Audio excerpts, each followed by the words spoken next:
take it all from me. Take my money, take the jet, take the house. I still got me. I still got my courage. I still got who I know I am now. For the first time in my life, I know who I am. Thank you. Thank you very much. Thank you guys very much. Thank you. Thank you very much. Love you guys. For most of you that have ever struggled in your life, I come from a lot of struggle, okay? In 1983, I was living in that little joint right there. Rent was $275 a month. I lived in one half of it. I was beat within 76 stitches in my head and face. I was beat within, I don't know, inches of my life. In 1983, I started to turn my whole life around.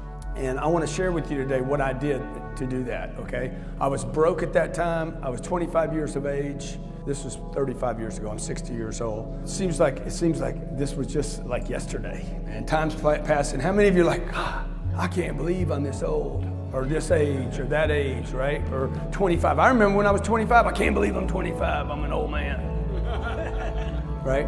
And so I was broke at that time. I was in debt. How many of you have been in debt before? Not a good feeling. And that's what everybody kept telling me. And that's one of the things that kept me from being where I should be. Okay, you're getting misinformation right now. I was broke, I was in debt, I was literally bankrupt in every way a person could be bankrupt. Spiritually, mentally, physically. I weighed 138 pounds. I weigh maybe 170, so it's about 32 pounds less than I weigh right now. I was sick. I was a mess. But how many of you you've been a mess before in your life? Okay, good. So we got a lot in common. I know this, if you want things to change, they can change.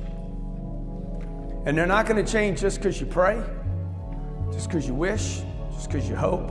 And they won't change just because your family wants it to change. It did not change until I started getting information.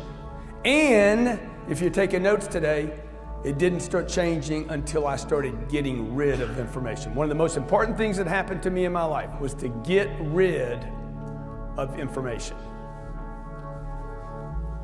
A man told me once, he's like, hey, look, man, if things aren't going well, somebody or something is causing it not to go well. How many agree with that statement? Okay? Things aren't going well, something or someone is causing things not to go well. Okay? And before you guys take on the Republicans or the Democrats or the conspiracy, he said, Grant, before you take on other people, why don't you just take on these 24 inches right here, bud? Okay, before you take on changing the whole world, why don't you handle like between your shoulders, because you got your hands full. gapche مرکز مشاوره آنلاین